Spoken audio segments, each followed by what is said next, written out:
Thank you very much for inviting me for this very important conference.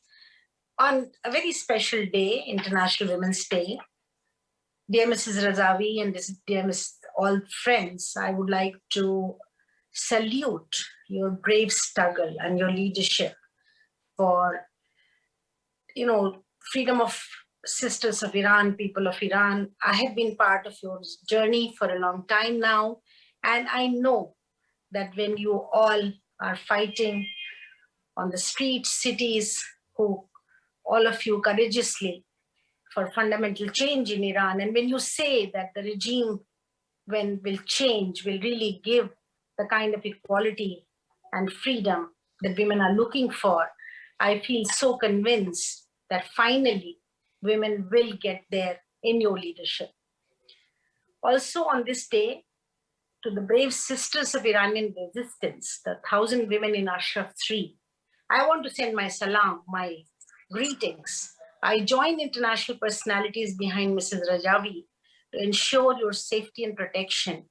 And we finally were victorious to see in the leadership of Mrs. Rajavi that you all safely and collectively relocated.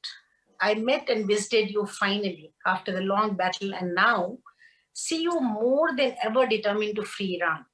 Your determination is source of inspiration to the women of Iran. The Iranian people have never ever accepted the mullah's rule. They have indeed waged the most heroic resistance for 40 years. And we are proud to have been part of it, even in a very, very small way and in our own capacities. But we are with you with all the power and our hearts and the strength in our will.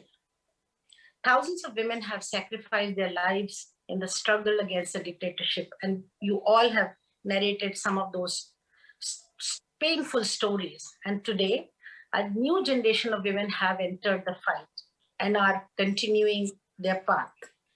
In the nationwide protests, especially in November 2019, we all witnessed the courage of women, young and old, who took to the streets to protest against this corrupt and misogynist regime. Women's role in the November 2019 protests compelled the regime to acknowledge their role. 400 to 1,500 killed in the protests were women. This figure speaks for itself.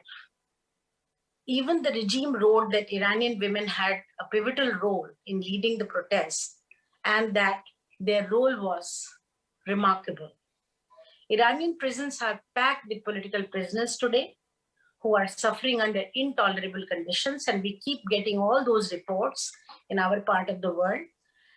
Mariam Akbari, Monfeld, Fatima Musana, pardon me my pronunciation, but Parastu Moini, and many others. You are not forgotten, and we will continue to campaign for your freedom and release. The brave Iranian women are not only fighting for their own emancipation, but also for the individual freedom of the Iranian people. Their point is that women of all nationalities, religions, and social classes should enjoy equal rights with men in all economic, social, and political contexts. And I think your 10-point program, Mrs. Razavi, clearly spells out this commitment. Women who have proved they are the force for change in practice and in the toughest social scenes in the battle for the overthrow of a religious fundamentalist dictatorship, and they have obtained the leadership of the uprising of freedom. And I'm confident that it will be these very women of Iran who will defeat the misogynist regime. What Iranian women have been sacrificing for can be summarized in 4 words: freedom, democracy, equality, and emancipation. But where does this courage and leading role come from? The Iranian resistance is led by a woman, you, Mrs. Razavi, who is the main enemy of the mullahs in Iran. Mariam Razavi, who is the role model for all women in Iran, who today are calling for change and bright future. And we all get inspired by your leadership, Mr. Razavi, and I have said it more than many occasions. So, victory to you, a bright future to all people of Iran, and I shall pray for the victory of your struggle. Until that bright future is realized, you can count on us. Thank you.